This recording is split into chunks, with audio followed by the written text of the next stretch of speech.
ხშირად არ მაქვს დრო ურთიერთობის მედია სივრცესთან და მართალი გითხრათ, გამიხარდა და გამიკვირდა ესეთი პოდკასტი რო არსებობს მამების.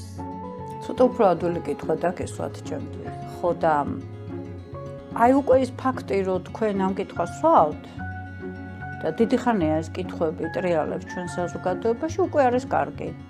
მშობლებს ყოველთვის გაქვთ დანაშაულის განცდა იმასთან დაკავშირებით, რომ საკმარის დროს ვერ უთმობთ თქვენ შვილებს. სულ მუდმივად. დანაშაულის განცდა არასოდეს არ არის კარგი მოკავშირე ბავშვებთან ურთიერთობაში.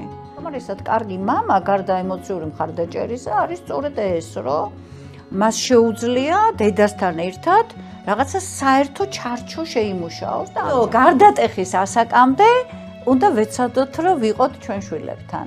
მერე აღარ ჭირდები შენ. 30 წლის ასაკში უკან დაგიბრუნდება ისევ ვაებით და ტირილით და მოუნდება შენთან ურთიერთობა, მაგრამ მანამდე ემოციის გამოხატვა, იმის აღიარება, რომ შეცდომა დავუშვი, იმის აღიარება, რომ არასწორი ვიყავი და ბოდიშის მოხდა, არ არის სისუსტე და ეს არის მაგალითი ბავშვისთვის.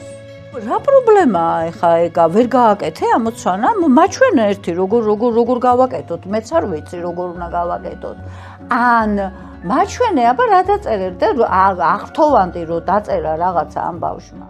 სხვათა შორის ეხა ეს ცოტა ესეთი პროვოკაციული კითხვაა და ბარემ ჯერ ვიტყვი, მე თქმაც მინდოდა. სხვათა შორის მამებისთვის განსხვავებული ტიპის ბავშვის ყოლა ბევრად უფრო მტკივნეულია ვიდრე დედებისთვის, მინდა გითხრათ, რატო?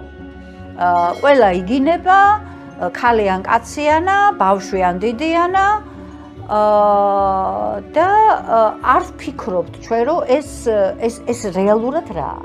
აი ეს დამცირების განცდა ჩვენ საზოგადოებაში, აი ეს ზღურბლი არის ძალიან მაღალი, ვერ გრძნობ, რომ დაამცირე სხვა ადამიანი და ეს არის სავალალო. დიდი მადლობა მოწვევისთვის და იმისთვის, რომ მამები არ ნებდებით და მშობლობის გზაზე ძალიან ბევრ საინტერესო აღმოჩენას აკეთებთ. ძალიან დიდი მადლობა.